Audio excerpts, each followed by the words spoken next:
네, 우리 옆 사람하고 다시 한번 이렇게 인사 나누시겠습니다. 오늘도 좋은 날 되시길 바랍니다.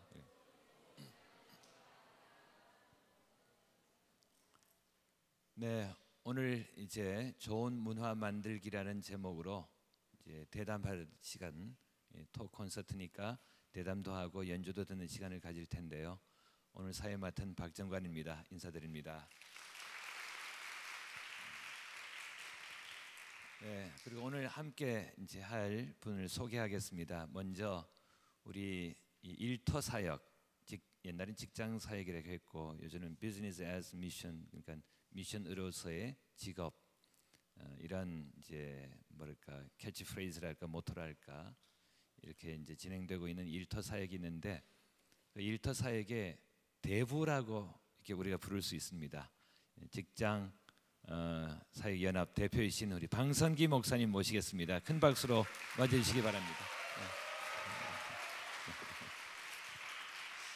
그 다음에 우리 기독교 문화계 이 거성이라고 할 수 있는데요. 이 분야의 전문가이신 우리 총신대 교수 신국원 교수님 모시겠습니다. 박수로 환영해 주시겠습니다.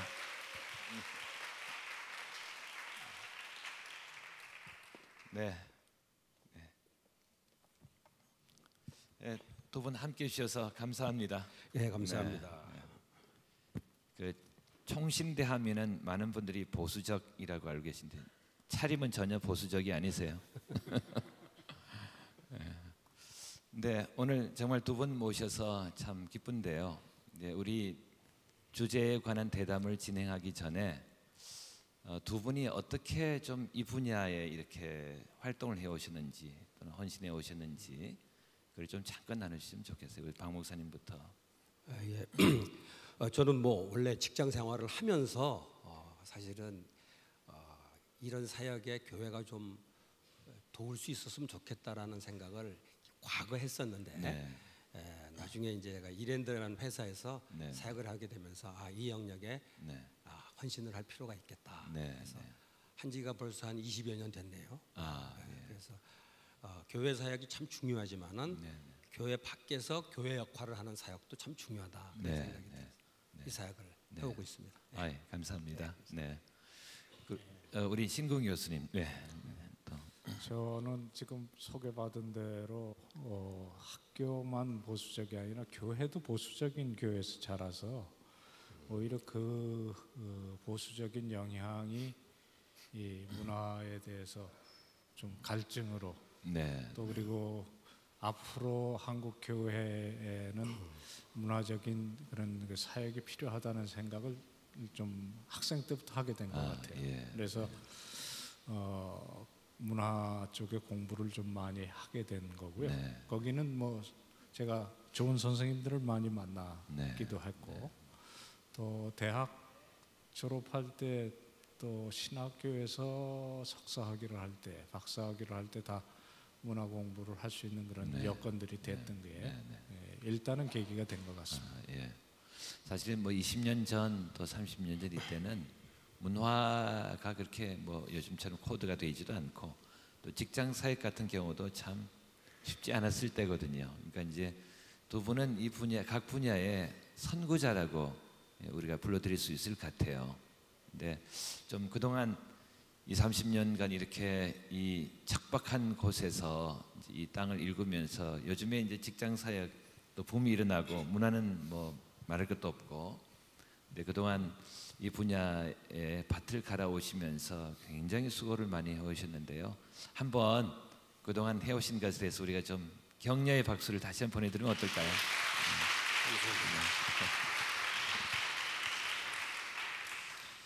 네, 그러면 이제 좀 우리가 궁금해하고 있는 이제 그 내용이 많을 텐데 우선 가장 기본적인 질문부터 좀 드려야 될 것 같습니다. 뭐 한마디로 말해서 문화가 뭔가요? 또는 뭐가 문화인가요? 아무래도 우리 또 문화 전문가이신 신국원 교수님께 먼저 여쭤봐야 될 것 같은데요. 문화는 인간의 독특한 삶의 방식이라고 생각을 늘 합니다. 그렇게 정의도 하고요. 그런데 그렇게 이제 일단은 말씀드리는 게 좋을 것 같은 것이 실제로 문화의 정의를 학문적으로 내리든지 조금 전문적으로 연구를 하면 정말 머리 아파요. 예, 윌리엄스라고 아마 영국 문화 이론가 중에 제일 뛰어난 사람이 문화라는 개념 자체가 정의하기 가장 어려운 세 단어 중에 하나다 그런 말 한 적이 있고요. 또 클럭 콘이라는 사람하고 크레버라는 사람이 하버드의 교수들이었는데 둘이 문화의 정의를 아예 확실하게 내리기 위해서 지금부터 한 40년 전에 그때까지 있는 모든 문화의 정의를 모았어요. 그래서 이제 그 공통 분모를 찾아 한마디로 문화를 정의하려고 대개 160개에서 170개 정도의 문화 개념을 찾아서 정리를 해서 논문을 냈는데 그게 이제 171개가 되는 거죠. 하나가 더해졌어요. 그만큼 어렵다는 거예요. 그리고 대부분 문화책들을 보면 제일 첫째 줄에 그렇게 써 있습니다. 문화는 정의하기 어렵다. 왜냐하면 너무 다양하니까. 그러나 뭐 그 얘기를 다 뭉뚱그리면 사실 강아지 문화가 없거든요. 뭐 네덜란드 개나 아프리카의 개나 다 개같이 푼다. 그런데 애견 문화는 있는데 그건 사람 애견 문화는 있는데 강아지 문화는 없네. 제가 어제 저희 친척들이 모였는데 보니까 양쪽 집이 두 마리 개를 갖고 와가지고 완전 개판이 됐어요. 근데 보니까 그 두 집 개 문화가 다르더라고요. 그건 사람이 다른 거예요. 사람이 다른 거죠. 그런데 뭐 아주 섬세한 예를 들어 벌집이나 거미줄 같은 거 보면 정말 그 공교롭죠. 그런데 그걸 문화라고 하진 않거든요. 그런데 인간은 정말 야만이라고 생각하는 데 가도 요리 있죠, 장례 문화 있죠. 그게 차원이 달라서 그렇지 문화가 있습니다. 그래서 간단하게 얘기하면 문화는 어떤 공동체가 누리는 개인의 문화도 있습니다만 사실 진짜 문화는 공동체가 누리는 어떤 특정한 삶이라, 삶의 스타일이라. 그 정리를 잘 해주신 것 같습니다. 아마 요점이 두 개인 것 같은데요. 개인보다는 어떤 공동체, 집단적인 거. 그러니까 아마 개인은 습관이잖아요. 근데 이제 우리가 공동체 하면 관습이라 그러거든요. 이게 좀 다르듯이 문화가 그 관습의 일종의 관습의 차원일 텐데 그것과 함께 삶의 방식이라고 하는 거, 사람들의 삶의 방식. 그러면 이제 요 두 가지를 우리가 좀 기억하면서 그다음 좀 말씀을 계속했으면 좋겠는데요. 이제 집단적인 삶의 방식이라고 간단하게 이제 규정을 한다면은 아무래도 이제 직장 문화가 이게 생각이 나거든요. 직장 선교를 그동안 쭉 해오셨기 때문에 이 직장 문화에 대해서 또 이제 이랜드에 관여해 오셨으니까. 저는 그 직장 문화 하면은 제일 떠오르는 게 이랜드 직원들 가운데 이제 다른 회사를 그러니까 회사를 그만두고 다른 회사 갔다가 어느 정도 다른 직장에 있다가 이제 다시 들어온 분들이 있어요. 근데 그분들한테 어떠냐 하고 물어보면 제일 먼저 나오는 게 직장 문화가 다르다 이런 얘기 제일 먼저예요. 뭐가 제일 다르냐 그러면 일단 뭐 제일 먼저 떠오르는 게 이제 회식 문화가 그런 거죠. 그리고 아무래도 이랜드 안에서는 종교적인 요소들이 있는데 그런 차이. 그래서 뭐 직장이라는 게 일하고 뭐 인간관계 맺는 거는 큰 차이는 없을 텐데도 이게 문화가 다르다는 얘기를 하는 게 굉장히 인상적이었어요.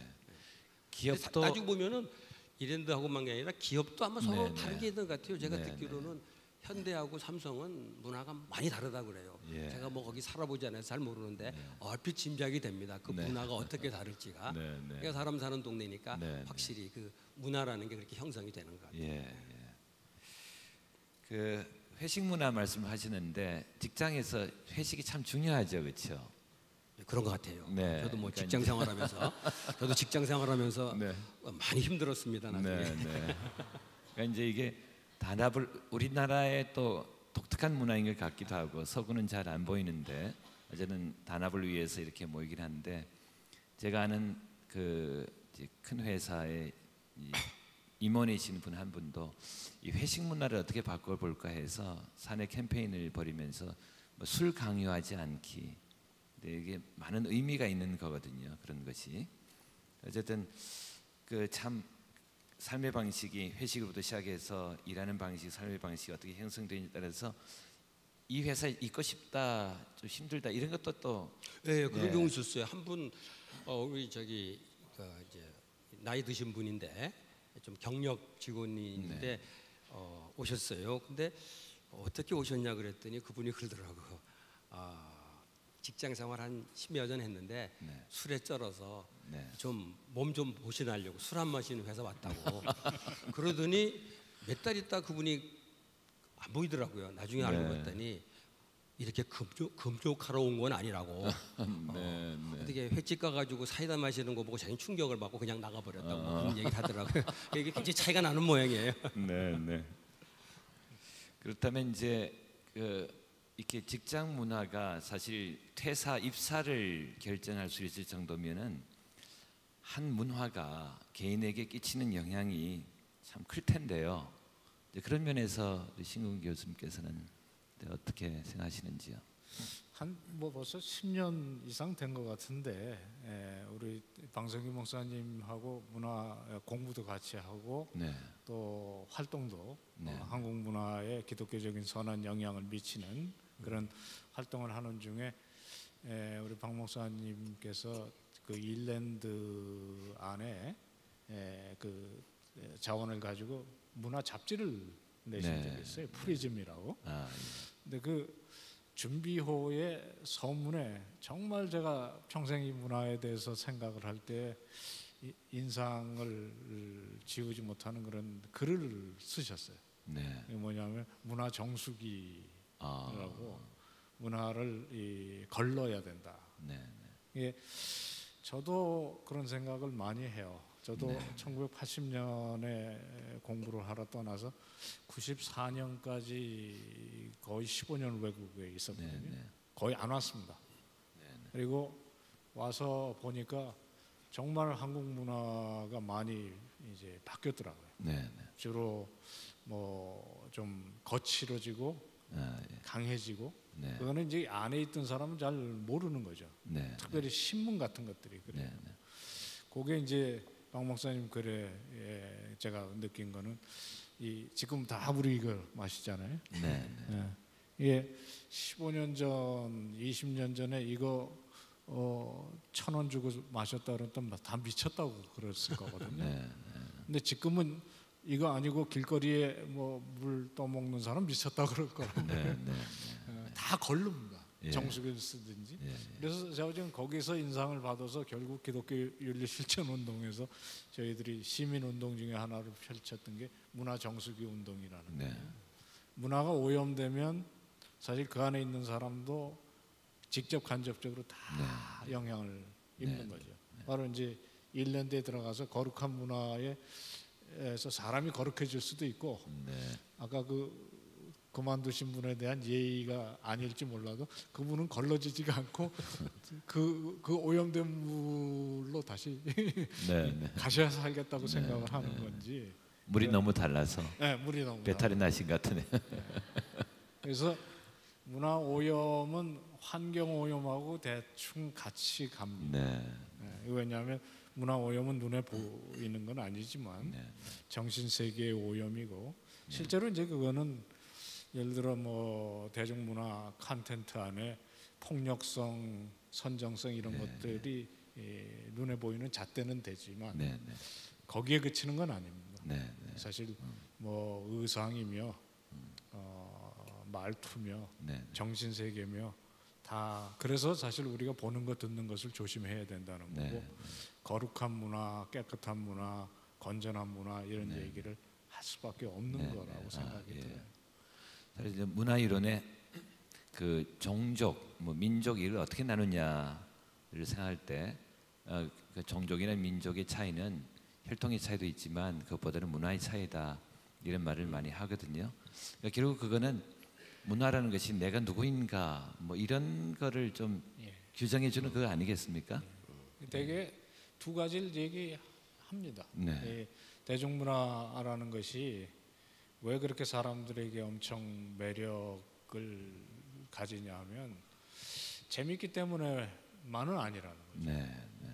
이게 예를 들어 소녀시대 좋아하는 사람들은 결국에 소녀시대 비슷하게 돼 가거든요.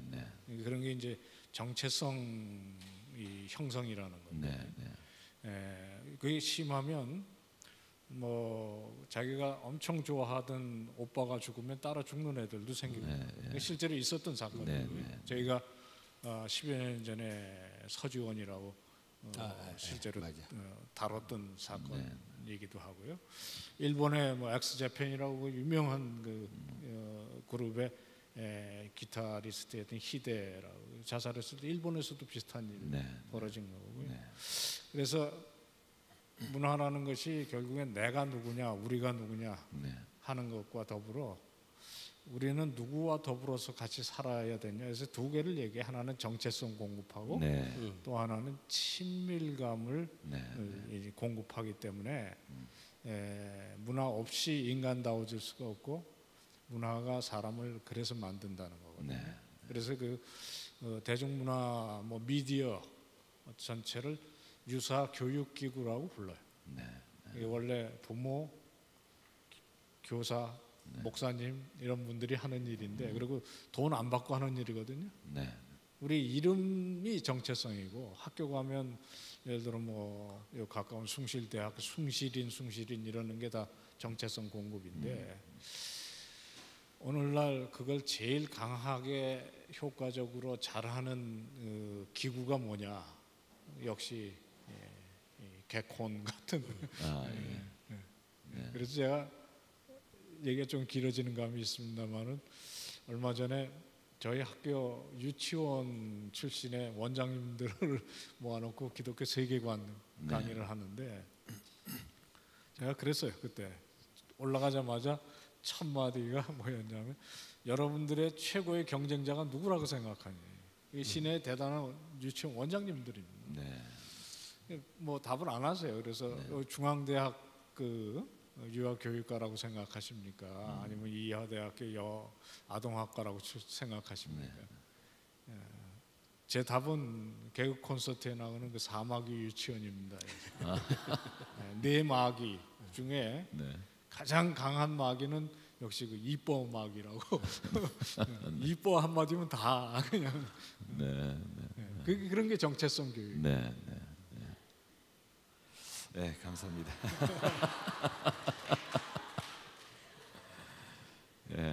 제가 사실은 이제 저도 귀국한 지 한 5년 되는데요. 제가 그 갔다 오면서 바로 한 작업이 뭐냐면은 텔레비를 좀 봐야겠다. 제가 드라마 잘 안 보는데 그때 드라마 한두 편을 봤고 그중에 개콘을 좀 봤어요. 처음에는 아니 뭐야 이게 재미없네. 그러다가 나중에 다시 한번 봤는데 이거 괜찮네. 그러면서 좀 뭐 그게 다는 아니라고 생각하지만 요즘 젊은이들이 어디서 웃고 뭐 그렇게 좀 확인 비슷하게 한 적이 있는데 어쨌든 하여간 이 문화가 이 정체성과 함께 그 친밀감이라고 표현해 주셨는데 이 두 가지는 정말 중요하고 이것이 바로 이제 어떤 한 공동체가 어떤 공동체냐를 규정짓는 그것은 틀림없는 것 같습니다. 그러면 이제 아까 이제 직장 문화에 대해서 얘기도 했고 문화가 공동체적인 것이다 그러면은 이 반드시 여기에 이제 들어오는 게 상황이라는 게 있지 않겠어요? 그 삶의 정황, 내가 여기에 있는데 내가 속해 있는 공동체 또 내가 속해 있지 않은 다른 공동체 큰 범위의 어떤 상황이라는 게 있을 텐데 잠시 좀 위에 띄웠습니다 화면을. 런던 히드로 공항에 내려서 이제 짐을 찾기 위해서 쭉 통로를 따라 걸어가면은 이 좌우로 영국의 어느 은행의 상품을 설명하는 게 아니고 자기 회사 좋은 이미지를 전달하기 위한 그걸 이제 PR이라 그러죠. 공공관계, Public Relations라고 그러는데 그 공적 관계를 위해서 돈을 들여서 하는 광고가 있어요. 근데 굉장히 돈을 많이 들은 것 같은데요. 저런 식의 광고가 계속해서 끝까지 나옵니다. 이 좌우로. 근데 이제 보시면은 왼쪽은 생당근이죠.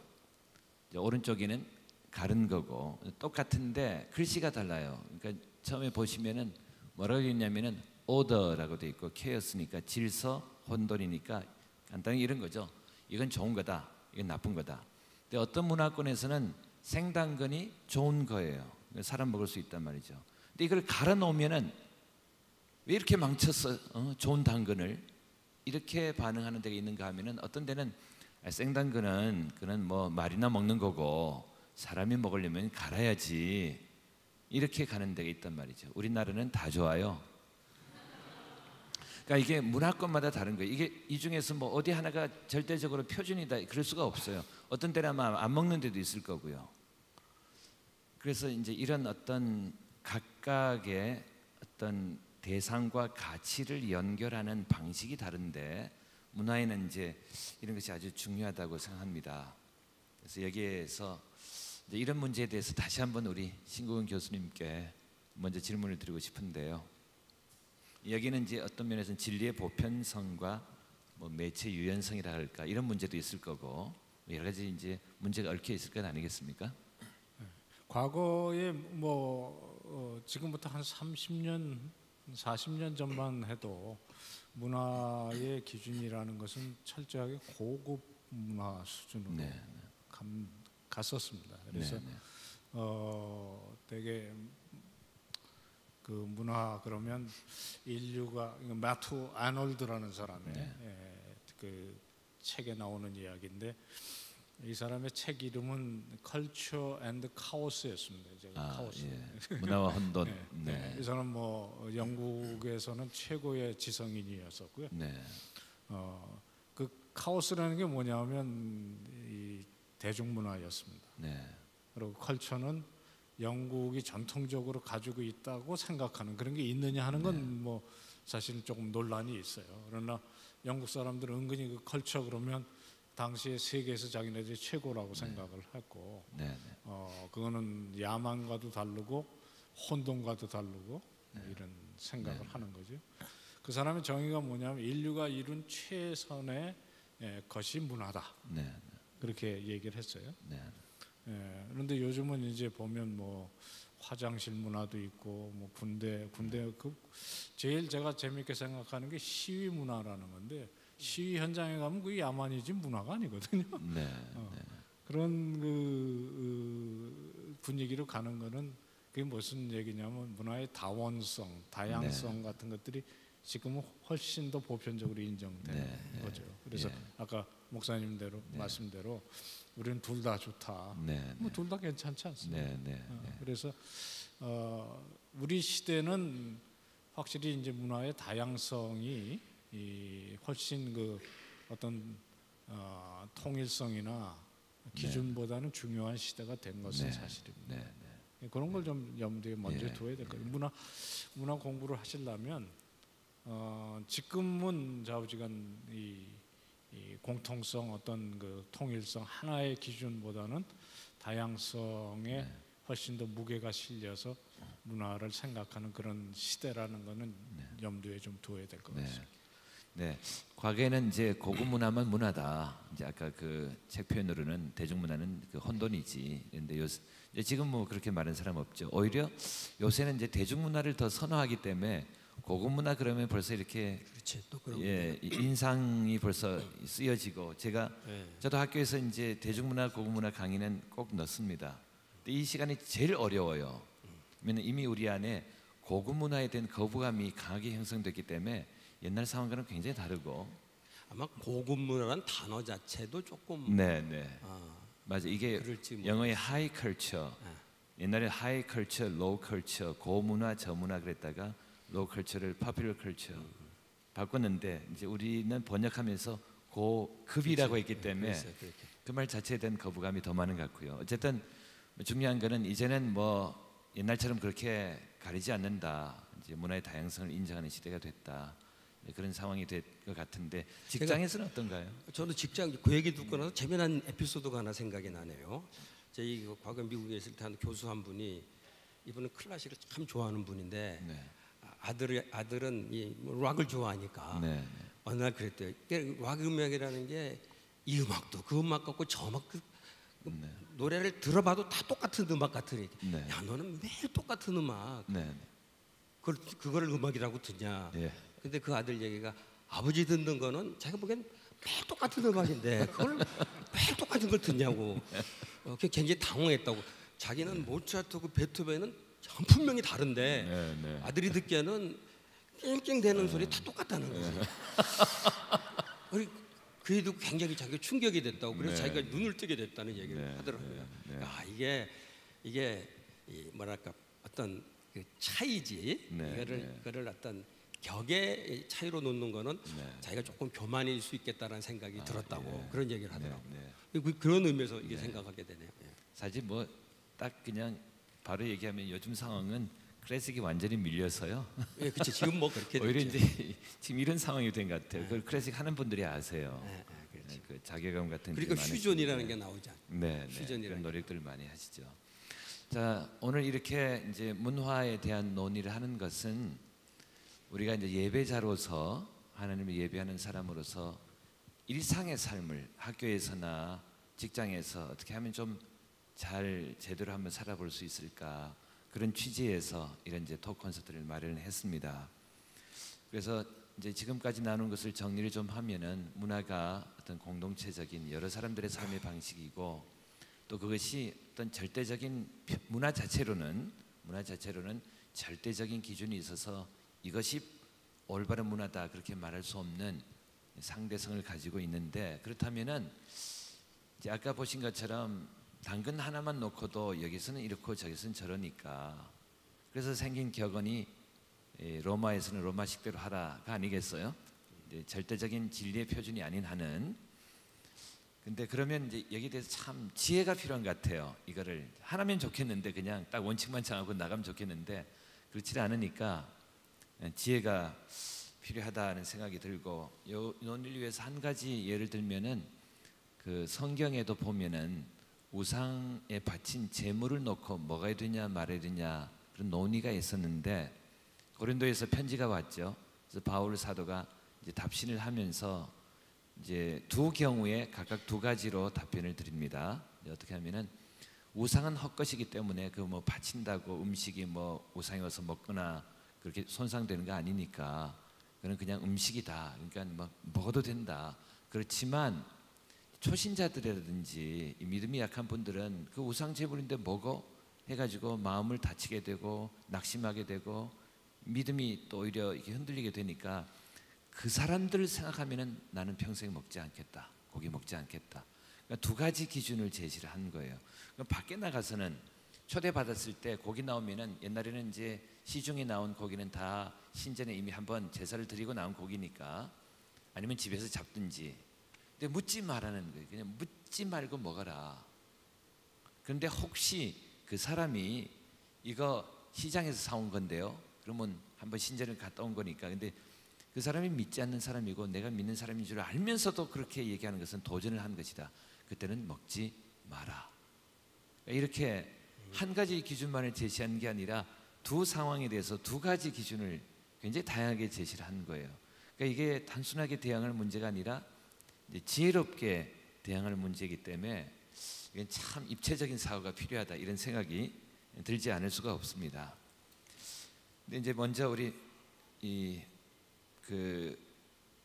박 목사님께 한번 제가 이제 질문을 드리고 싶은 거는 예를 들어서 이제 회식 자리에 회식도 얘기 나왔네. 회식.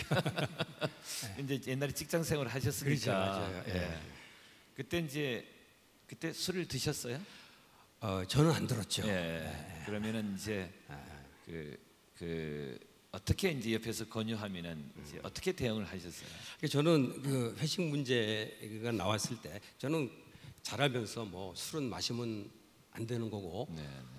기독교 가정에서 알코올이 내 목구멍으로 들어가면은 나는 죄인이다라는 그런 강박관념이 있었기 때문에 뭐 술은 절대로 안 먹었어요. 근데 나중에 우리 저기 폴 스티븐스 교수라고 캐나다 리전트 신학교에 있는 그분하고 그런 얘기를 하다가 그분은 굉장히 놀래더라고요. 아니 왜 그러시냐고 나한테. 그 술은 우리 성경에도 다 있는데 그러고 보니까 사실 성경에 예수님이 제일 먼저 하신 이적이 술 만드신 이적이더라고. 그다음에 예수님이 제일 마지막에 제자들한테 이렇게 나눠준 게 또 술이시더라고. 처음과 예수님의 사역이 시작도 술로 시작해서 마지막도 술로 끝내셨더라고.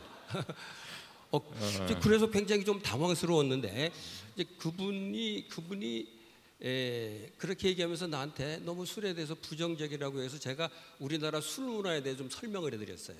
뭐 잔을 돌리라, 잠 받은 사람 어디 갔냐, 뭐 이런 얘기를 제가 전달했어요. 뭐 폭탄주의 이런 거 영어로 번역하기 무지 어려웠습니다. 폭탄주의. 네, 뭐 그런 얘기를 했는데 그분이 결국은 이해를 못하더라고요. 그리고 좌우지간 너는 술에 대해서 너무 부정적이다. 그래서 내가 그때 조금 약간 좀 화가 나갖고 나도 와인 한 잔 정도 집에서 혼자 얼마든지 마실 수 있다라고 얘기했더니 그분이 그러더라고요. 절대로 술은 혼자 마시면 안 된다는 거. 그래서 아니 왜 안 되냐 그랬더니 그럼 알코올 중독 된다는 거죠. 그때 내가 굉장히 충격. 이게 문화가 이렇게 다른 거예요. 우리는 우리도 요즘 혼자 마셔서 알코올 중독 되는 사람이 있긴 있지만은 우리 사회는 같이 마시면서 막 마시도록 하는 거 이게 문제인데 그 문화는 그건 문제가 안 되는 모양이에요. 왜냐하면 그렇게 강제로 마시게 하지 않고 그냥 마실 사람 마시고 안 마실 사람 안 마시는 문화니까. 근데 혼자 마시는 건 위험하다는 거지. 어떻게 될지 모른다는 거예요. 절대로 그러면 안 된다고 그래서 그때 제가 이게 문화라는 생각이 들었어요. 참 다르네요. 제가 직장 다닐 때는 그런 의식 없이 술을 마시면 안 된다라는 게 급급했어요. 근데 지금도 저는 뭐 술은 마시지 말라고 권합니다만은 술을 마시지 않는데 포커스를 두지 말고 우리 음주 문화가 어떤 것이란 것을 좀 알고 대처하는 데다가 포커스를 맞췄으면 좋겠다.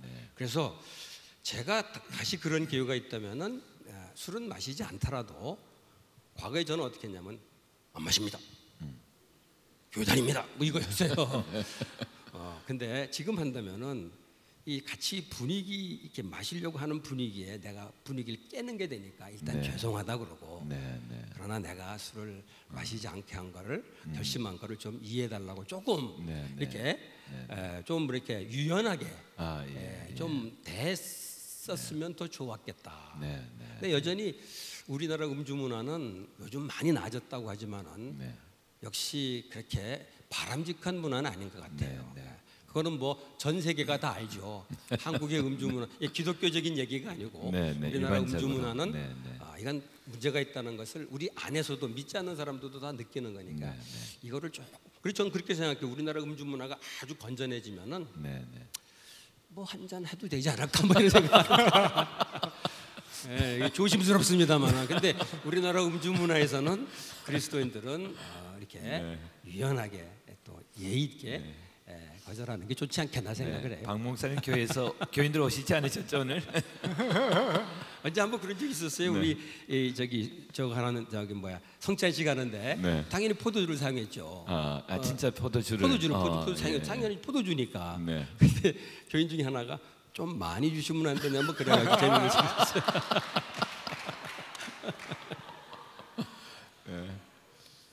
사실 목사님 교회도 굉장히 보수적인 교회이신데요. 네, 목사님 생각은 굉장히 이렇게 좀 성경 안에서 합리적으로 열려 있으신 것 같아요. 네, 뭐 제가 질문드린 의도는 꼭 술을 얘기하는 게 아니라 이제 이렇게 듣다 보니까 우리 박 목사님께서 그 반응 얘기를 해주셨는데, 그러니까 이제 나 안 마셔. 그러면 이게 충돌이 되는 거죠. 저는 이제 유학 시절에 어떤 경험이 있었냐면은 이제 다 이게 소문이 난 게 또 하나 있어요. 뭐냐면 한국 사람들이 개고기를 먹는다. 이거는. 근데 사실 우리만 먹는 것도 아니고 더 많이 먹는 나라가 많은데 어떻게 우리가 그 아마 올림픽 거치면서 이렇게 좀 언론 보도를 통해서 이렇게 굉장히 이렇게 각인이 된 것 같아요. 근데 저희 교회 다니는 한 박사과정에 한 집사님이 묻더래요. 옆에서 야 너도 개고기 먹냐? 근데 이분이 딱 그걸 받아쳐. 먹는다. 왜? 이런 식으로 대응을 해요. 그 다음부터는 어떻게 대화가 안 돼요. 그렇지. 근데 사실 그 설명을 할 수 있는데 우리가 다 먹는 것도 아니고 개 먹는 거 반대하는 사람도 많고 뭐 또 어떤 종류만 먹고 그 식용이 따로 있다. 굉장히 중요한 얘기네. 그 정말 중요한 얘기는 그 식용이 따로 있는데 우리가 집에서 키우는 거 먹지 않는다. 이렇게 뭔가 이렇게 이렇게 설명을 해가고 접근을 해보면 대화가 되고 이해가 되고 아 그렇구나 이렇게 될 텐데 이 딱 받아치니까 그 다음부터는 관계가 딱 막히는 거예요. 근데 이런 식의 반응이 굉장히 많죠, 그렇죠? 우리 그리스도인들도 그래서 사회에서 이렇게 좀 유연하게 대응을 해가면은 그 관계도 깨어지지 않고 나도 살고 그쪽도 존중해 드리고 이 길이 열릴 텐데 그런 생각을 또 한번 해봅니다. 어쨌든 이런 그 문화적인 다양성 속에 들어갈 때 이것을 좀 잘 뭐랄까 통과해 갈 수 있는 또는 뭐 극복해 갈 수 있는 그 지혜가 있을 텐데요. 뭐 어떻게 하면 좋을까요, 교수님? 아까 박 목사님 말씀하시는 것 같이 집에서 혼자 한 잔 그 얘기인데 그 아니 안 합니다. 안 해요.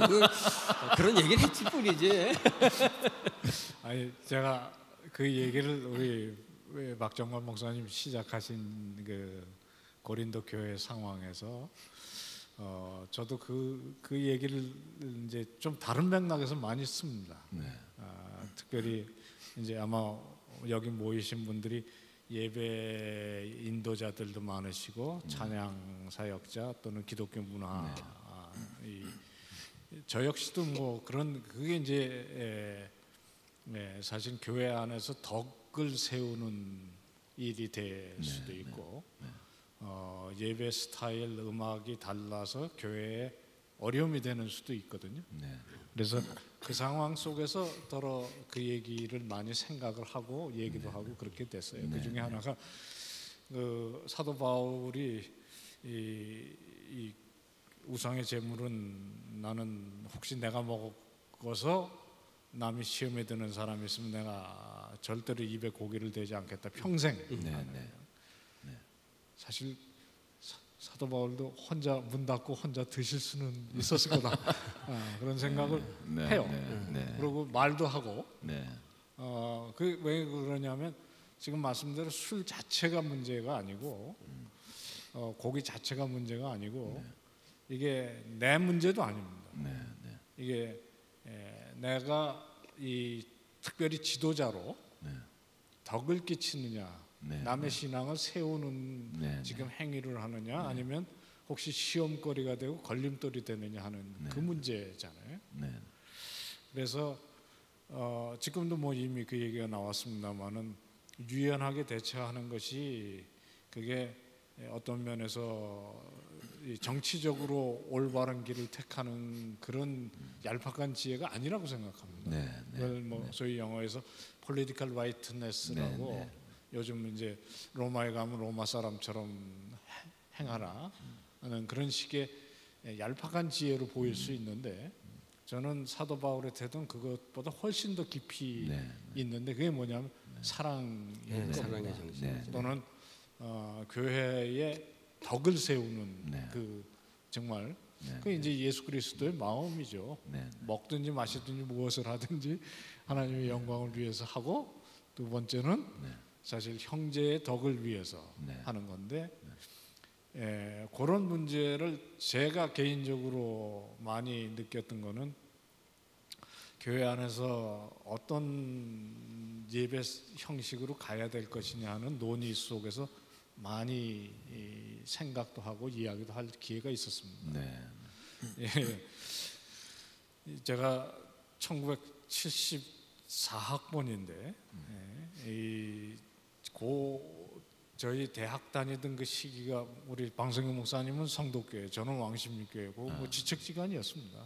그런데 성도교회 뭐 이 대학부 그 당시 최고의 대학부였었고 왕십리교회도 뭐 하여튼 열심히 하려고 하던 교회였는데 이 아무래도 젊은이들을 좀 활발하게 이렇게 대학부가 일어나다 보니까 새로운 걸 시도하는데 제가 그 일에 이제 학생 뭐 리더 중에 한 사람으로 어른들과 늘 갈등 관계를 많이 연출을 하는 주역이었습니다. 어쩌다 보니까 이제 그렇게 됐는데 그 하나는 캠프파이어였는데요. 수련회 끈짝에 이제 열심히 이걸 해놓고 뭐 이렇게 장작도 이제 그 쌓는 방법이 있잖아요. 그 잘 쌓고 그다음에 줄을 매서 뭐 불도 날리고 뭐 이러는 걸 하는데 장로님이 딱 와서 보시고 하시는 말씀이 네가 인마 인디언이냐 이렇게 된 거예요. 꼭 은혜롭게 설교를 듣고 끝판에 모닥불을 펴놓고 거기서 발광을 해야 되냐. 막 대단하게 난리를 부르시는 거예요. 버텼어요. 그래서 끝내 하고야 말았습니다. 그리고 당회에 불려 들어갔어요. 그게 첫 번째였고, 두 번째는 내게 강 같은 평화 God is so good. 그게 이제 아주 초창기 복음성이라는 건데, 제가 이 고등학교 때 이 클래식 기타를 배울 수 있는 기회가 있었습니다. 그래서 그건 그 당시는 기타라는 걸 칠 수 있는 사람이 별로 없었을 때. 근데 이런 복음성어가 들어오니까 이게 하나님께서 미리 준비시켰다 생각을 하고 그놈을 이제 대학부에서 열심히 쳤더니 또 당회에서 부르셨어요. 기타 곡을 쳤기 때문에. 그거 장난 아닙니다. 왜냐하면 지금 20대 초반에 학생이 그 시커먼 장로님들 한 10대 분한테 둘러싸이면 그거는 다니엘이 사자굴에 들어간 것보다 조금 더 공포스러울 수 있어요. 제가 사실 그 어간에 신학대학을 다니다 때려친 전후였습니다. 그래가지고 혼이 났는데 그 중에 하나가 신학과를 다닐 때는 참 신앙도 좋고 그러더니 어떻게 사탄의 악기를 들고 돌아다니냐 이렇게 됐어요. 외국에 돌아다니다가 한국에 왔는데 아마 이 얘기 들으면 여러분이 제가 어떤 사람인지 조금 이해를 해주시리라고 생각하는데, 공항에 내려서 집으로 간 게 아니라 교회에 갔어요. 거기 가서 기도를 하고 시작을 해야 될 것 같은 생각이. 그래서 교회에 가서 제가 늘 기도한 자리에 딱 앉아서 기도를 마치고 눈을 탁 들었는데 순간적으로 내가 이 교회를 잘못 찾아왔다는 생각이 들었네요. 그 교회? 자기 네, 교회. 왜냐하면 앞에 그게 저녁이었는데 어슴치레한 거지만 번쩍번쩍 빛나는 뭐가 있는데 바로 저거였습니다. 풀세트 드럼이었어요. 이게 충격이 그냥 순간적으로 오는 게 이게 내가 자란 교회 맞나. 결국 제가 그 교회에서 한 4년 청년부를 이제 제 모교에서 지도를 했는데 몇 개월 지나니까 장로님들이 저를 부르시더니 사부 예배를 만들어야 되는데 이 예배는 전통 예배가 아니고 열린 예배를 하라는 거예요. 그래서 제가 더 놀랐죠. 그러고 이제 우리 이 찬양팀을 이제 제일 제가 조심스럽게 이렇게 끌고 가야 하는데 두 개를 얘기해서, 하나는 장로님들 가운데 무슨 얘기가 나오면 절대로 거기 대꾸 하지 마라. 그 채널은 제가 맡는다. 장로님들께는 마음에 안 드시는 일이면 저한테 얘기하시지 학생들한테 얘기하지 마세요. 그래서 그 중간에서 한 2-3달 제가 콘티도 짜고 곡도 고르고 이렇게 됐는데, 재밌는 거는 두 반응이에요. 장로님들은 완전히 억지로 참는 모양새였고요. 학생들은 결국엔 찬양 리더가 저한테 와서 뭐라고 그러냐면, 목사님이 고르시는 곡은 다 똑같아요. 이렇게 됐어요. 그래서 제가 깊이 깨닫고 이제 찬양팀 리더하고 같이 짜기 시작하다 결국에 한 1년 후에는 그쪽에 넘겨줬는데, 그때 찬양팀과 늘 같이 예배 시간에 기도하고 준비하면서 제가 신신당부한 건 2가지였습니다. 첫째는 튀지 마라. 이거는 콘서트가 아니다. 찬양 인도지. 여기서는 누구도 튀어서 안 되고 찬양을 함께 하도록 인도자가 돼야 하니까, 혹시 내가 설교 가운데든지 예배 인도 가운데 내가 튀면 니들이 얘기해라. 그러나 너희들 가운데 덕이 안 되는 식으로 연주를 한다고 느끼면 나가 얘기하겠다. 결국엔 드럼 치는 친구를 못하게 했어요. 이게 이제 제가 겪은 건데, 피아노 정말 교회 안에서 반주하려면 굉장히 오랫동안 친 사람들이더라고요. 근데 이게 이제 지금부터 한 10여 년 전이니까 오늘 제가 아까 사실 들어와서 보니까 여기서 연주하시는 분들 전부 다 프로시더라고요. 네. 근데 개교회고 10여 년 전이라 그런지 드럼은 어깨너머로 배운 사람이 많은데 네. 이놈이 또 흥분하면 그냥 막 가는 거예요. 그래가지고 그쪽으로 자꾸만 쏠리고 네. 그리고 그거를 의식을 해요, 얘가. 네. 그래가지고 자기에게 집중이 되면 더 이게 이제 이렇게 돼서 이건 덕이 안 된다고 생각을 하는데 예, 그게 상당히 저한테 어려웠던 경험이 있습니다. 그래서 그때 이제 제가 결국 그 사도 바울의 이야기, 장로님들도 사실은 문화적으로 어떤 면에 약자다.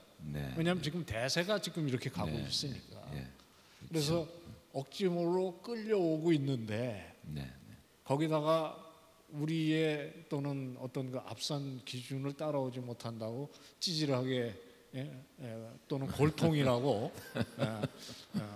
시대에 뒤졌다고 자꾸만 하기 시작하면 이거는 이 교회의 원리는 아니다. 프로페셔널리즘이 중요한 건 아니거든요.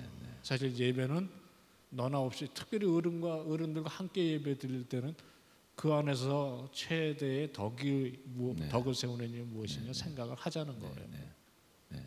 그런 얘기가 중요한 것 같습니다. 그 정리를 하면은 어쨌든 나의 취향을 생각하기 전에 우리 옆 사람들 영혼을 생각을 하자, 이제 그런 취지를 말씀해 주신 것 같고요. 그거를 조금 더 일반적인 용어로 바꾸면은 뭐랄까, 이 요즘 뭐 무리한 뭐 이런 얘기를 많이 하는데 무리하지 말자. 사회에 대해서 무리하지 말고 또 옆에 있는 우리 형제 자매들 그 사람들의 영혼이 세워지는 것, 이게 신경 쓰면서 어떤 문화적인 양상을 우리가 세워야 될지를 기억해 보자. 아마 이렇게 좀 요약을 할 수 있지 않을까 생각합니다. 그럼 여기서 우리 1부 대담을 마치고 우리 연주를 듣겠는데요. 저는 개인적으로 참 기다렸습니다. 우리 이제 이 세 분의 이름 안에 종이 들어가 있다고 해서 종 트리오예요. 그래서 이제 세 분 나오실 텐데요. 이제 한 분씩 소개해드리겠습니다. 우선 이제 색소폰 하시는 김삼종 교수님이세요. 심삼종, 죄송합니다. 심삼종, 잘하시는 분입니다. 그 다음에 이제 영화 음악가이기도 하고 우리 건반해 주실 김명종 씨를 소개합니다. 어디 계세요?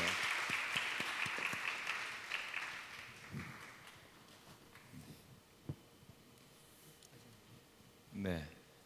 그 다음에 우리 기타 하시는 김종환 씨 먼저 나오시네요.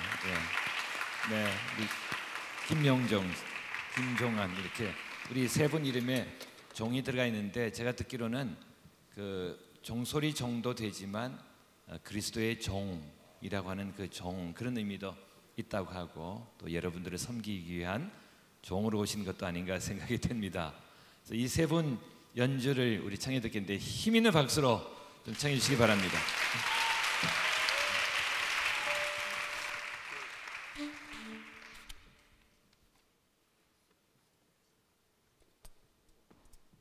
많이 추우시죠? 여러분 막 나오면 힘있게 한번 박수 치면서 함께 하나님께 찬양하도록 하겠습니다.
대단합니다. 참 기대를 많이 했었는데, 참 기대 이상이네요. 두 번째 곡은 라 팔로마가 나올 것 같은 분위기였는데, 아니 뭐지 이게 무슨 곡이죠 이게? 예, 탱고 버전이라고 했는데, 주날개 및 탱고 버전으로 또 이런 또 절묘한 조화가 있네요. 감사합니다. 그러면 이제 문화 얘기를 쭉 해왔었는데요. 이제는 현장으로 좀 들어가서 이제 뭐랄까 아까 이 은행의 어떤 공공 관계를 위한 그 선전 얘기를 했잖아요. 근데 우리 교회도 공공 관계라는 게 있는데, 다시 말해서 대사회 관계, 그런 얘기에 대해서 많은 신경을 못 썼던 것이 사실입니다. 어떻게 보면은 우리 그리스도인은 이중 국적을 갖고 있다고 할 수 있습니다. 왜냐하면은 이제 한국인이면서 천국 시민이기도 하고요. 또 미국에 있는 교포들은 삼중 국적이에요. 그러면은 한국계 미국인이면서 또 그리스도인이기 때문에. 근데 어쨌든 이 복수 국적을 갖고 있는데 이 둘 사이가 이제 조화가 돼야 되는데 또 보면은 갈등을 일으키는 데가 있거든요. 네, 그래서 이제 이럴 때 이제 어떻게 해야 될 것인가. 이제 아까 우리 박 목사님 말씀이 좀 좋은 도움이 될 것 같은데요. 네, 예를 들어서 내가 뭔가 이렇게 그리스도인의 정체성을 지키기 위한 노력으로 뭔가를 하지 않으려고 할 때 나 안 해 이렇게 하는 방법도 있지만, 이게 설명을 해서 왜 안 하는지 죄송합니다라는 이런 뭔가 좀 그분을 배려하는 태도가 우리에게 필요한데, 대개는 이 둘 중에 하나로 나가는 것 같아요. 뭐냐면은 나 안 합니다 하든지 그냥 같이 하든지, 이렇게 그 둘 사이에서 갈등을 겪고 고민을 하는 경우가 많을 것 같은데, 어쨌든 이런 상황에서 이제 어떻게 해야 될 것인가 이에 대해서 신 목사님에게 먼저 좀 질문을 드리고, 그다음에 나중에 또 박 목사님에게 질문을 드리도록 하겠습니다. 결국 뭐 다원주의 사회 속에 사는 사람들의 지혜의 문제 아닐까 싶어요. 얼마 전에 다원주의 속에서의 기독교인의 예의에 대한 얘기를 할 기회가 있었습니다. 네. 제가 얘기를 그렇게 시작했던 것 같아요. 노무현 대통령도 그렇고 김대중 대통령도 그렇고 돌아가셨을 때에 장례식에 국민 의례라는 게 종교 의례가 있었는데, 보면 김 대통령의 경우에는 뭐 아마 부인도 그랬고, 부인이 명목상 기독교인이라 그랬는지 하여튼 천주교, 그다음에 개신교, 또 불교, 이제 그다음에 심지어 원불교, 그래서 4개가 이렇게 같이 하는. 만약에 뭐 이건 과대망상이 아니고 저보고 와서 개신교 대표로 뭘 하라고 그러면 갈 것이냐 말 것이냐 이런 생각을 좀 하게 되는 거죠. 가서 여기 두고 계신 분처럼 예수 안 믿고 돌아가시지 말고 믿고 돌아가게 해주십시오, 그렇게 기도를 할 것인가. 실제로 이 교회의 추도식에 그렇게 설교도 하고 기도도 하는 목사님도 봤어요. 그러니까 거기 이 장례식을 기하러 전도를 하시는 거죠. 또 아니면 가서 이제 좀 그 전체 분위기의 비율을 맞출 것인가. 아니면 나는 그런 거 안 갑니다. 부르지 마세요. 하여튼 뭐 몇 개 옵션이 있더라고요.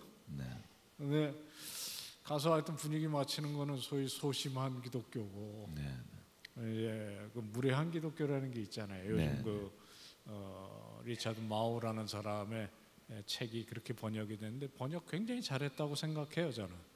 원래 그 제목은 Uncommon Decency라고 그래서 탁월한 예절이라는 책입니다. 그 리차드 마우는 풀러 신학교에 교장도 오래 했지만 그 전에는 굉장히 강성 칼빈주의 학교에서 20년 동안 철학을 가르쳤던 사람이거든요. 본인이 굉장히 강한 사람입니다.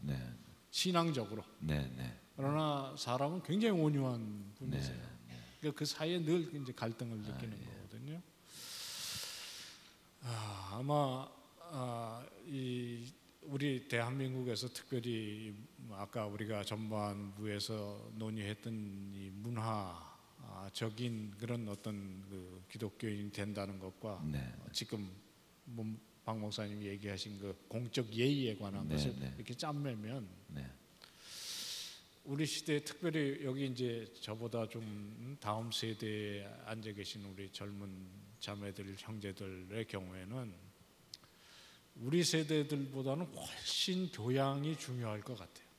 네. 근데 이 교양이 그냥 세속적인 교양이 아니고 기독교적 교양이죠. 네. 제가 신학과 학생들에게도 가끔 그런 얘기를 해요. 네. 이게 좀 뭐 조금 주접스러운 표현일지 몰라도 이게 나만큼은 이 코디 센스가 있어야 되는 거 아니냐 그런 얘기도 해요. 네. 근데 오늘 보니까 제가 완전히 두 분에게 지금 밀리고 있는 감이에요. 특별히 가운데 앉아 계시는 이 우리 박 목사님 정말 코디 센스가 죽여주시는. 뭐 잘못됐어요? 원래 옷 입는 감각이나 문화적인 감각이 뛰어도 나시지만 제가 아까 딱 들어오는데 야 옆에 가까이 있으면서 나는 쪽팔리겠구나 하는 이게 뭐 사치하자는 얘기도 아니고요. 그렇다고 유행을 타자는 얘기도 아닌데 기독교인이 확신이 있다고 그래서 촌스러워야 될 이유도 없고 무례해야 될 이유는 더더욱 없어요. 근데 이 한국 기독교가 그러니까 아까 뭐 우리 술 먹는 문제를 비롯해서 모든 문제에서 나 안 해 뭐 이런 그 확신이 무례로 지금 비치고 있는 거거든요. 네. 그런데 그건 전혀 필요한 일이 아닙니다. 네. 싸워서 되는 일도 아니고 네. 제가 이 문화운동을 이 특별히 영화, 뭐 만화, 텔레비전 이런 PD들과 엄청 싸운 심지어는 고발도 했었고요. 영화 거짓말 같은 경우에 7개월 이상 그 법정에서 싸우기도 하고 이랬는데 그때 제가 결국 느낀 거는 싸워서 이겨도 이긴 게 아니다 하는 거예요. 이게 잘못하는 사람 보고 도둑놈, 이 창녀 뭐 이런 식으로 얘기를 해가지고 고칠 수 있는 문제가 아니에요. 이게 이제 예수의 심정으로 돌아가야 하는데 확신이 무례할 필요는 없고 무시할 필요도 없고 더군다나 이제 그게 무지에서 나온다면 그건 더 큰 문제는. 그러려면 세상 문화에 대해서 사실 배워야 될 필요가 있어요. 그리고 특별히 여러분들은 그런 이게 과거처럼 배고파서 못 살겠다 그런 시대가 아니잖아요. 그리고 특별히 복음이 시대에 따라서 다른 옷을 입어야 한다면 지금 시대야말로 복음의 본질을 꽉 붙잡더라도 그것이 찬양으로 나오든 설교로 나오든 아니면 뭐 전도로 나오든 이 문화의 어떤 그 흐름에 대해서 무지해 가지고는 안 된다 그런 생각을. 방금 무지, 무시, 무례 이런 말씀을 해주셨는데요. 삼위일체죠. 그거 지금 한국 교회가 사실 사회로부터 이 차가운 시선을 받는 굉장히 중요한 이유 중에 하나예요. 무식하면 이게 예의라도 바라야 되는데 교회 안에서 상호 이 다져진 그 결속력을 가지고 밖으로 또 무례하게 나가기까지 하면 이건 전혀 덕을 끼칠 수가 없어요. 감사합니다. 근데 이제 그러면은 저도 이렇게 기억이 나는 게 하나 있는데요. 그 웨일즈 가면은 한국인 분들이 자주 가는 교회가 있어요. 거기에 이제 교회 간 일행이 있었는데 이제 특별 찬송 부탁을 이렇게 했는데 비난처 있으니 환난을 당한 자 그 노래를 청하고 우리 이걸 부르겠다는데 이게 영국 국가입니다. 근데 영국이 이제 잉글랜드 웨일즈, 스코틀랜드인데 이게 원래 잉글랜드 국가였고 지금은 이제 영국 국가로 됐지만 웨일즈는 잉글랜드에게 정복을 당한 지역이기 때문에 잉글랜드를 굉장히 싫어합니다. 특별히 이 국가를 굉장히 싫어합니다. 그래서 이 찬송을 안 부릅니다. 네, 그래서 그쪽에서 이거 부르지 말라고, 이거 부르지 말라고 교인들 정말 싫어한다고 그랬는데도 가신 분들이 부르셨어요. 교인들은 은혜를 끼치자고 부른 찬송가인데 처음부터 끝까지 고개를 숙이고 얼굴을 찡그리고 이렇게 있었다는 그런 사건이 있는데 아마 대표적으로 우리가 우리의 뜻을 관철시키기 위해서 상대방에게 이렇게 무례를 저지르는 그런 경우 중에 하나가 아닌가 싶어요. 근데 이제 그 크리스천 기업 안에서는 뭐 이런 문제가 그런 거 있죠. 그래서 우리 처음에 이제 우리 이제 월요 모임 예배 시간이 있는데 예배 시간에 항상 찬송을 합니다. 가스펠송을. 그런데 그때 누군가가 그런 생각을 했어요. 여기가 교회가 아닌데 꼭 찬송을 해야 될 필요가 있냐. 네. 우리 회사 안에 믿지 않는 직원들도 많이 있는데 네, 네. 그래서 시도를 했어요. 네, 네. 가스펠송하고 비슷한 풍의 발라드 노래를 불렀어요. 굉장히 좋은 시도였다고 생각하는데 네. 나중에 믿지 않는 직원들이 어색하다, 그냥 찬송 부르자. 이게 좀 어색했던 것 같아요. 네, 그거를 네, 하는데. 네. 근데 이제 의도는 네. 그런, 왜냐면 저는 그건 필요한 의도라고, 네, 그죠? 네. 괜찮은 시도라고 생각합니다. 예. 왜냐면은 거기가 교회가 아니고 또 네, 네. 직원들 가운데 꽤 많은 직원들이 신앙이 아직 없는데 네, 네. 꼭 찬송을 불러야만 된다라는 것은 네, 네. 그건 아닌 것 같아요. 네. 근데 어쨌든 이제 익숙하게 찬송을 부르게 되니까 믿지 않는 직원들이 그게 또 익숙해져가고 네, 네. 갑자기 여기다가 발라드가 들어오니까 좀 어색해. 네. 굉장히 인상적이었어요. 믿지 않는 분들도 어색한 그런 그게 점. 어색한 거죠. 근데 이제 그런 시도가 결국은 네, 네. 이런 거하고 통하지 않나 하는 네. 생각이 드네요. 고마워했다는 생각은 들어요. 그렇죠. 고마워했겠다. 고마워는 했는데 네. 뭔가 좀 어색하다는. 그래서 이제 이것도 아닌 이것도 아닌 이 사실 중간에 잘 타고 가야 되는데 이게 참 어려운 것 같아요. 그러니까 무리하지 않으면서 정체성도 지키고. 그렇죠. 네, 그러니까 결국은 이제 이게 어떤 정도일까 선일까. 제가 참, 네. 오늘 우리 세 분 우리 종트리오의 네. 음악을 연주를 들으면서 저렇게 하면 네. 아마 굉장히 감동을 줄 거다는 생각이 예, 들어요. 그게 하바네라가 지금 그게 금방 들으면 아는 곡이잖아요. 네. 근데 저는 들으면서 이제 이게 안 좋은 현상일 수 있는데 네. 중간에 이제 탱고 음악이 나오니까 갑자기 아놀드 슈왈츠네거가 떠오르는 거야. 왜냐하면 그 탱고 춤이 나오는 영화가 있어요. 네. 알파치노 아니고 아니 아놀드 나 슈왈츠네거가 알파치노가 생각이 나더라고. 맞지? 뭡니까 알파치노가 생각이 나더라고. 그런 것들이 그러니까 우리 박 목사님 알파치노도 생각나고 그런데 그게 나쁜 현상이 아니에요. 네. 이게 사람의 굉장히 강렬했던 기억을 되살리게 하면서 그러면서도 음악 자체는 굉장히 평안을 주고 그게 사실 예술의 힘이죠. 예술은 대놓고 얘기하지 않습니다.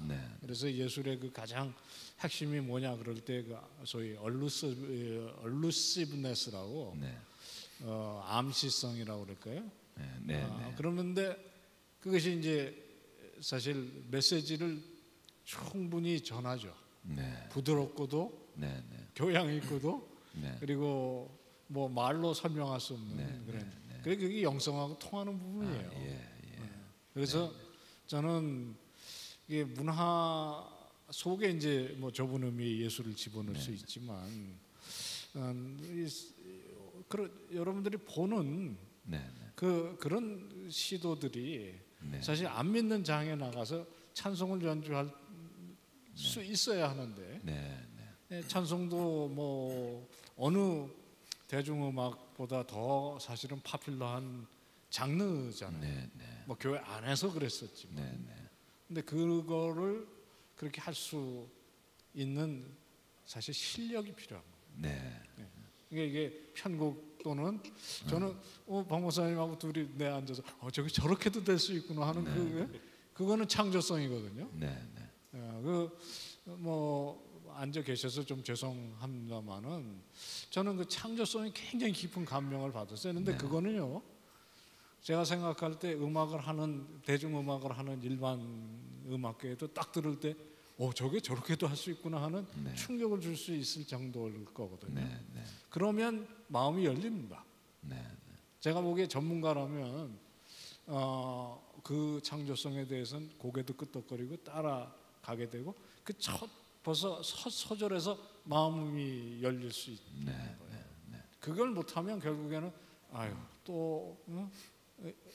이렇게 하면서 억지로 참는 그렇게 되는 거니까 그거를 특별히 예술의 장, 문화의 장에 있는 그리스도인들은 아까 박 목사님 들으신 예처럼 지금 청중이 누군지를 살피는 것도 중요하고요. 청중이 싫다는 걸 알면서도 하는 건 그건 무례예요. 그런데 그게 아니고 정말 창조적이고 그러면서도 감동을 줄 수 있는 실력을 쌓는 것이 중요한데 제가 보기에 사실 아까 그래서 제가 무지 그 얘기를 하는 게 게을러요, 기독교인들이. 그리고 쉽게 우리가 갖고 있는 그 문화 속에 안주를 해서 그걸 가지고 어떻게 정말 목숨을 걸고 하는 예술가들 사이에 가서 또는 이 일반 사회에 들어가서 부대껴 보려고 그러니까 안 되는 때가 많다. 감사합니다. 그러니까 이걸 좀 정리를 다시 한번 해보면은 이제 공적 상황에 들어갈 때, 그러니까 일반의 상황에 들어갈 때 우리가 이제 정말 배려해야 될 것은 우리가 기억해야 될 것은 상대방에 대한 배려가 아닌가 싶어요. 결국은. 그래서 이제 이 배려라는 차원에서 또 생각을 해보면은 이제 언어 문제도 또 중요한 것 같습니다. 우리가 이제 이중 국적자라면은 또 이중 언어도 돼야 될 텐데, 그러니까 신앙의 언어, 성경의 언어, 교회 언어도 우리가 잘 구사해야 되지만 또 일상생활에 들어갈 때 그거를 이렇게 일반적인 이제 개념이나 언어로 표현해 주는 것, 그런 것도 참 중요하지 않겠습니까? 그래서 요즘 어저께 저는 그 선택 강의 시간에 그 CCM의 전설 주찬양 이야기에 들어갔었는데 그 두 분들 얘기를 들으니까 한 번은 그 최효신 목사님이 대학로의 어떤 음반 가게에 들어가서 그때가 이제 뭐 80년대 하반기 이럴 때죠. 들어갔더니 여기서 제일 잘 팔리는 음반이 뭡니까? 일반 음반 가게예요. 그러니까 주찬양이요 그러더래요. 아니 그 기독교 말고요, 그냥 일반에서 제일 잘 팔리는 거예요. 그러니까 주찬양이요. 그때는 이제 기독교 문화가 사람들에게 잘 받아들여져서 그냥 기독교 서점이나 음반 가게가 아니고 일반 음반 가게에서 가장 잘 팔리는 그런 시대가 있었어요.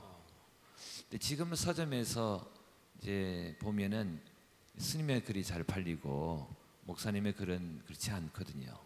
그러니까 뭔가 우리가 이거 좀 놓친 게 있지 않나 이런 이제 아쉬움이 많이 들거든요. 방송이 목사님. 그 얘기하니까는 나보고 얘기하는 것 같으네. 목사님 책이 안 팔린다고. 책을 좀 많이 쓰셨거든요. 근데 지금 기억이 나네요. 우리 그 제아 패커 교수가 그분은 뭐 정말 옛날 분이죠. 근데 그분이 완전 강의를 하면서 영어로 salvation이라는 단어, 구원이죠, 구원. 근데 그거를 이제 바꿔 쓰면 좋겠다. 영어로 rescue라는 단어. 그러니까 우리말로 하면 구조죠. 그 얘기를 하면서 왜냐하면은 salvation이라는 단어는 사람들이 뜻은 구원이지만은 사람들이 느끼기에는 이 구원이라는 느낌이 안 들고 그냥 종교 느낌이 든다는 거죠. 근데 rescue 하면은 이게 구원해낸다는 느낌이 든다는 거죠. 그래서 이거를 바꿔 쓰면 좋겠다라는 얘기를 하는데 저는 굉장히 그때 공감이 되더라고요. 왜냐하면 우리 흔히 말하는 기독교에서 많이 쓰는 단어들이 종교 용어가 돼갖고 제대로 전달이 안 되고 어떤 경우는 반대로 전달이 되는 경우도 있어요. 예를 들면 구속. 이게 사실 구속당하는 건데. 네, 어떤 분 간증하는데 그러더라고요. 저는 예수님한테 완전히 구속을 당했습니다. 그러더라고요. 이게 무슨 얘기가 했더니 그 구속을 감옥 가는 거로 이제 이해를 하셨더라고요. 그러니까 그 경우는 한자가 다른 한자인데. 한자가 완전히 다른데 완전히 반대로 이해하더라고요. 그래서 이게 음악 쪽에서도 그런 어떤 어저스트를 하는 게 필요한데 언어에 있어서 뭐 목회자들의 책임은 하겠지만 언어에 있어서도 청중에 대한 일종의 배려 굉장히 중요하겠다 생각합니다. 그래서 저는 종종 그런 얘기를 하는데 교회에서밖에 설교해 본 적이 없는 분들이 직장에서 설교하는 거는 굉장히 좀 이렇게 말리는 편이에요. 왜냐면은 이 직장이 뭐 대부분 직장은 믿지 않는 사람들이 많고 이랜드조차도 믿지 않는 사람들이 훨씬 많은데 완전히 종교 용어로만 익숙한 대로 설교를 하게 될 경우에 커뮤니케이션이 제대로 이루어질 수가 없다. 이제 그것을 이해할 수 있는 어떤 의미에서 저는 직장에서 한 설교는 직장인들을 위한 설교도 되지만은 믿지 않는 사람들을 배려하는 설교를 그렇다고 내 진리를 타협하라는 것이 아니라 용어라든가 개념을 전달할 때는 굉장히 조심하고 또 배려해야 되지 않겠나 그런 생각이 듭니다. 그래서 이 문제는 또 이런 것도 있는 것 같아요. 왜 말 바꿔 이랬다 저랬다 해? 뭐 이런 것도 있지 않겠어요. 그러니까 마치 신앙을 잃는 듯하고 그럼 내가 마치 중성화되는 것 같은 그런 것도 있을 텐데 사실 이건 뭐 예수님의 성육신을 생각해 보면은 또 잘 이해할 수 있을 것 같지 않습니까? 그리고 저는 과거에 제가 처음 훈련 받을 때 성경 암송을 가르치는 분들이 아주 한자도 틀리면 안 된다고 그랬어요. 그러니까 뭐 그러므로 뭐 그런 거로 그거 틀리면 안 돼요.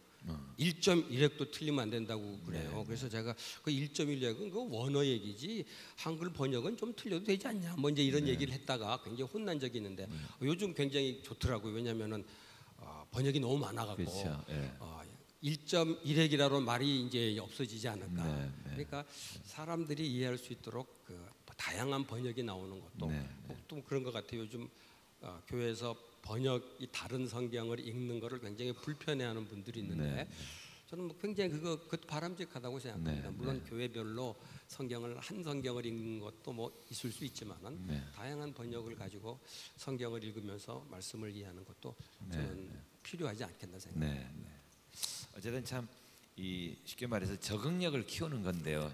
그러니까 우리가 이제 집에서 하는 삶의 방식과 또 직장이 다르지 않겠어요? 그러니까 이제 아내하고 하는 대화를 밖에서 할 수가 없고 또 밖에서 하는 대화처럼 집에서만 그렇게 할 수도 없는 우리가 사실은 그렇게 각각의 상황에 맞춰서 이렇게 해가는 거고 또 나는 누구의 남편이다 그 정체성을 분명히 지키는 거고 그렇게 가는 것인데 이 부분이 그동안 좀 사실은 아까 말씀드린 것처럼 그때는 그렇게 막 일반 사람들도 환호할 만큼 어떤 호환성을 가지고 우리가 이렇게 활동을 하고 했던 역사도 있는데 지금은 좀 그런 면을 많이 놓치지 않았나 이런 생각이 듭니다.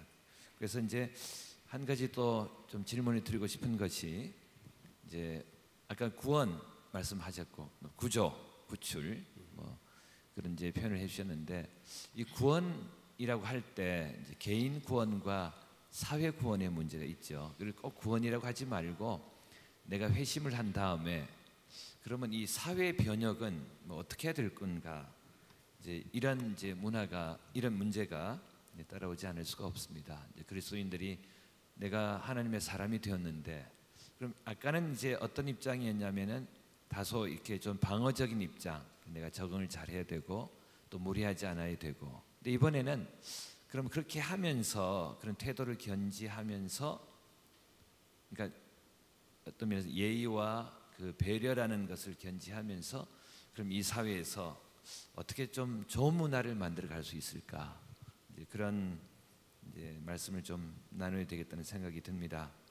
근데 여기에 대해서 우선 박 목사님께 먼저 좀 부탁을 드리면은 그동안 우리 기독교인들의 어떤 그 뭐랄까 사고 방식이나 태도를 보면은 그걸 좀 간단하게 요약하면 승리주의에 좀 그렇죠. 도취했다. 예, 예, 이제 그런 좀 그러니까 저는 전도하는 경우도 저도 뭐 과거에 정말 열심히 전도 길거리 나가서 붙잡고 전도하고 그런 거를 했던 경험이 있는데 저는 그 당시에 그거는 통하던 거라고 생각하는데 요즘은 그게 이제 통하지가 않는다고 들었어요. 그리고 그게 이제 말하자면 이제 무례가 될 수 있고 그래서 저는 요즘 전도를 이런 표현을 씁니다. 그러니까 정복하려는 전도가 아니라 이렇게 말하자면 끌어올 수 있는 전도. 그래서 이 사냥꾼 전도보다는 낚시꾼 전도. 그러니까 낚싯대를 딱 놓고 그 사냥꾼은 뭐냐면 쏴서 이게 맞춰야 된단 말이죠. 그러니까 다 도망가요. 사실. 그런데 이제 낚시꾼 전도해가지고 이 낚시를 들이대고 고기가 오도록 물론 미끼가 있어야 되겠죠. 좋아야 되고 이제 그런 쪽으로 우리가 그 세상을 변화시키는 거를 이 사냥꾼식으로 변화시키기보다는 낚시꾼식으로 변화시키는 시도가 좀 필요하지 않겠나 그런 생각을 해보네요. 낚아서 잡아먹는 건 아니죠.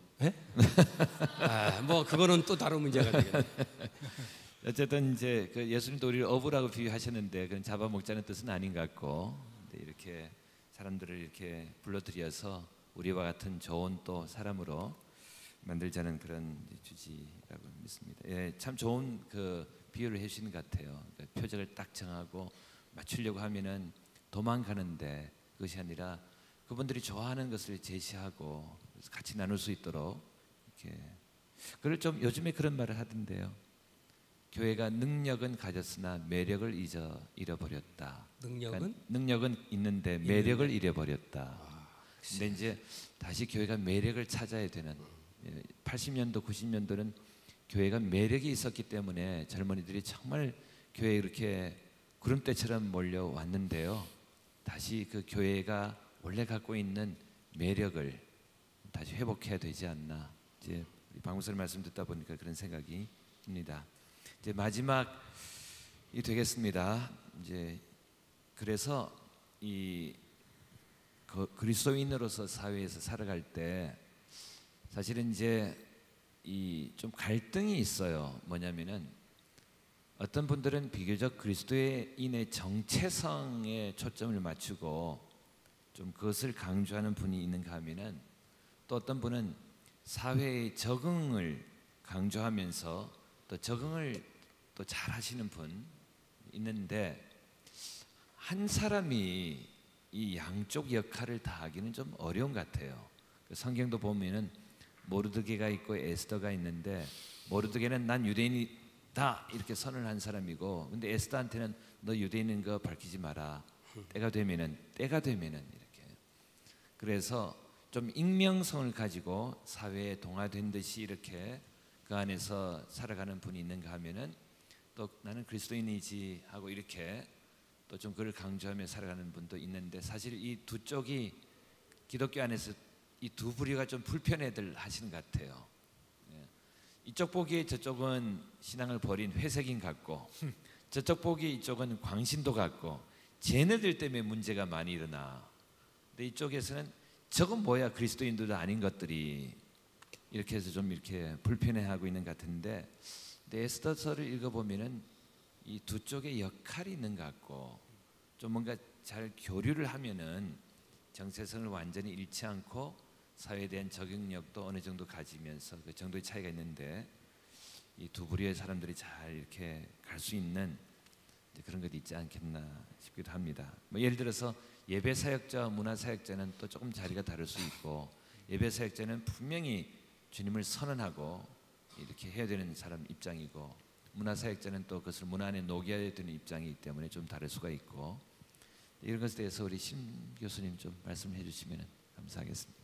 뭐 지금 하시던 말씀 참 저도 중요하다고 생각해요. 기독교인이 예배 사역자는 예배 안에 섬김이고 아까 했던 이야기는 그건 예배 안의 이야기고 밖으로 기독교 문화가 일반 문화와 경쟁을 해서 충분히 좀 속된 표현이면 먹힐 수 있는 그런 실력과 창조성을 쌓는 것이 이제 중요하겠죠.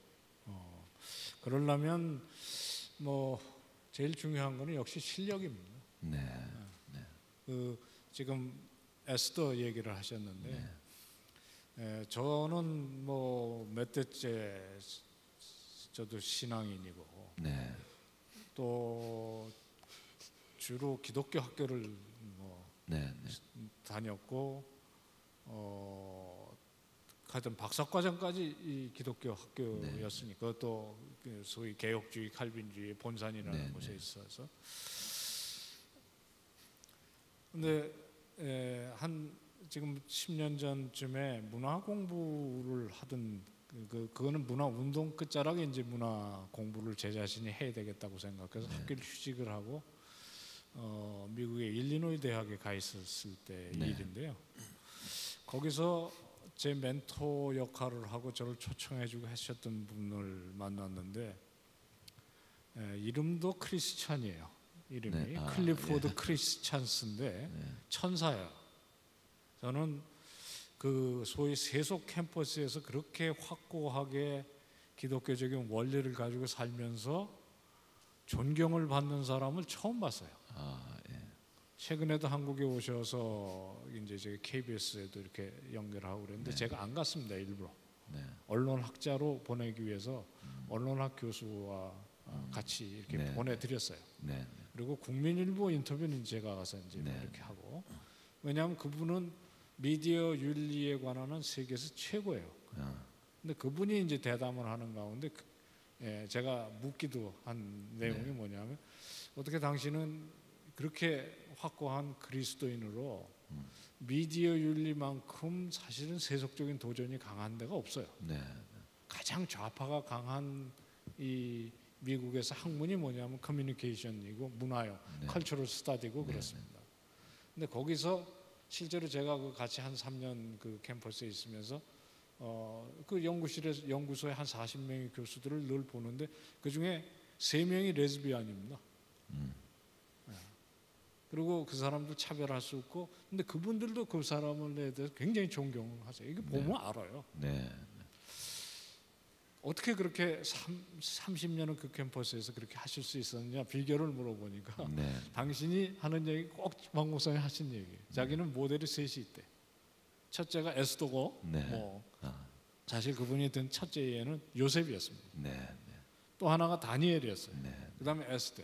이게 불신 사회 속에 그것도 포로의 위치에서 종의 위치에서 그러니까 굉장히 힘이 없는 위치에서 그 어마어마한 이집트, 바벨로니아, 페르시아를 사실 주물러 수 있었던 뭐 주물른다는 건 그렇게 좋은 표현은 아니고 하여튼 섬기고 충격을 주고 변화를 주고 할 수 있었던 사람의 세 모델. 자기는 그렇게 자기의 학문을 생각했다는 거예요. 그래서 좀 우리 특별히 이곳에 앉아 계신 젊은이들이 이 기독교 문화라는 것을 가지고 세상을 변혁한다 그럴 때 바로 그런 크게는 그 모델이 있었으면 좋겠고 작게는 사실 그냥 섬김의 방법을 찾아가는 게 필요할 것 같습니다. 큰 일을 생각하지 말고 자기가 할 수 있는 일. 심지어는 그 한스 로크마커라고 꽤 유명한 그 기독교 예술 이론가는 1cm의 차이라는 걸 얘기한 적이 있는데 이게 뭐냐면 자기 딸이 치마를 입고 나가는데 너무 짧더라는 거예요. 그래서 1cm만 더 길면 안 되겠느냐. 그것을 아이하고 이제 오랫동안 얘기하는 가운데 자기 딸이 너무 성적으로 자극적이지 않으면서도 매력을 잃지 않는 얘기를 할 수 있었다 그런 얘기거든요. 뭐 시간이 없어서 길게 얘기 드릴 얘기는 아닙니다만 그러면서 쓴 얘기가 뭐냐면 작은 차이가 큰 차이를 만든다. 한번 생각을 해볼 만한 일이라고 생각합니다. 네, 이제 시간이 참 제가 질문 내용은 더 많은데 시간 때문에 여기서 정리를 해야겠는데요. 조금 이제 정리를 해보면은 우선 이제 문화가 우리의 어떤 공동체적인 여럿이서 함께 살아가는 삶의 방식이라고 할 때 상황이 중요하고 그 상황에 따라서 여러 가지 양상이 보이는데 그 안에 어떤 원칙은 견지하지만 고려해야 되는 요소가 몇 있다. 그것에 따라서 적용은 조금씩 차이가 날 수 있다. 그 중에 하나가 이제 그 사람의 영혼을 생각해 주는 것, 약한 사람을 생각해 주는 것, 그와 함께 이제 대사회적으로는 무리하지 않게 배려하면서 우리의 그리스도인들의 어떤 정체성을 지키면서 또 사람들에게 무리하게 굴지 않을 어떤 길을 찾아가는, 여기서 참 그런 노력, 지혜가 필요하다는 그런 얘기를 나눴습니다. 그리고 사회 현장에 들어갈 때는 이제 우리가 그리스도인으로서 이제 이 사회 문화를 이제 좋은 문화로 일고 갈 때 각각의 부름이 조금씩 다를 수 있다. 근데 이 부름이 다른데 이 각각의 부름에 대해서 그 정도의 차이와 방향에 대해서 인정할 필요가 있다. 네, 그런 얘기를 오늘 이렇게 나눴다고 생각합니다. 이제 또 다시 한번 우리 종트리오, 아까 이제 아마 앙코를 간절히 원하셨을 텐데 종트리오 다시 모시고서 우리 한 곡을 더 청해 듣겠습니다. 우리 우리와 같은 박수로 모시겠습니다.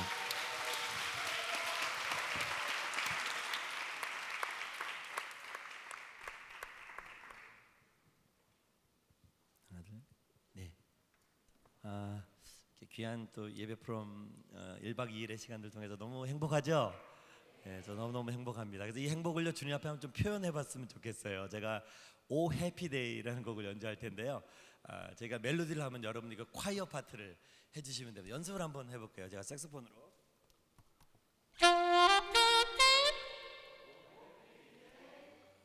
전혀 행복하지 않으실 것 같습니다. 좀 더 크게 한번 연습해볼게요. 저를 따라해 주시면 될 것 같습니다. 색소폰으로 이렇게 할 거예요. Oh happy day,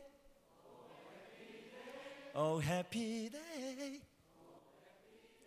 when Jesus was. 거기 잘 안 되겠죠? 제가 거기까지는 안 바랄게요. 여러분, 오 해피 데이 크게 외칠 수 있겠죠? 우리 귀한 시간을 주시고 하나님께 한번 최고의 함성과 박수를 시작해 볼까요? 할렐루야.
앵콜 하셔야겠는데요. 예.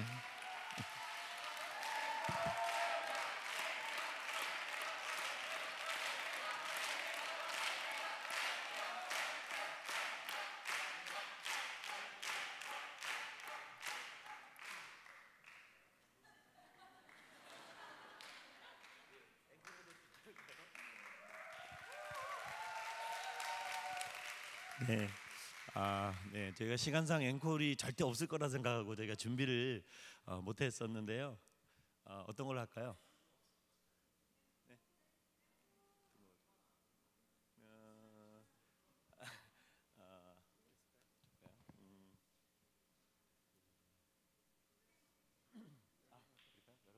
예, 그럼 저희가요. 여러분이라는 곡 여러분 잘 아시죠? 네. 사실 오늘 문화에 대한 이야기들 이렇게 많이 들으면서 저도 이렇게 대학에서 강의를 하고 또 세상 가운데서 또 문화 사역자로 이렇게 많이 섬기고 있는데 큰 힘이 되었고요. 또 방향성을 잡은 것 같습니다. 사실 여러분이라는 곡이 가요로 그죠? 나가수를 통해서 많이 알려진 곡이지만 윤복희 권사님이 이렇게 부르시고 또 윤한기 목사님이 또 작곡한 그런 곡인데요. 정말 이 곡에 대한 이것이 바로 진정한 또 CCM인 것 같습니다. 그런 마음을 담아서 문화 사역자로 한번 이 곡을 앵콜곡으로 한번 들려드리겠습니다.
네, 정토리 아주 귀한 연주 감사합니다.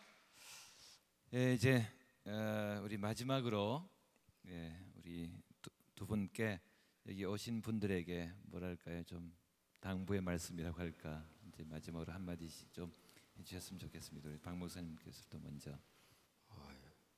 마지막 말, 아까 제가 들으면서 이제 실력 얘기를 많이 하셨어요.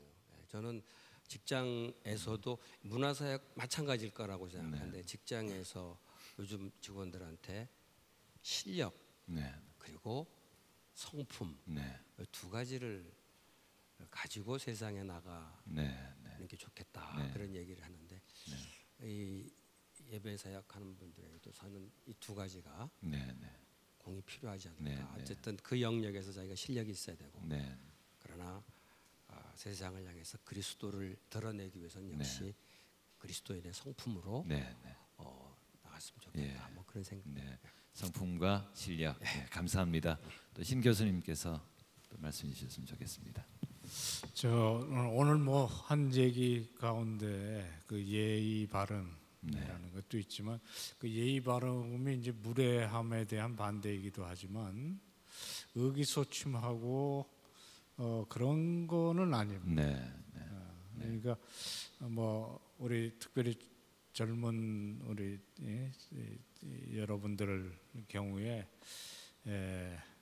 의기소침할 필요는 없는 것 같아요. 교회가 조금 욕도 들어먹고 사실 입지도 얇아진 것은 사실이지만 하나님 나라가 지금 위기에 처한 것은 아니거든요.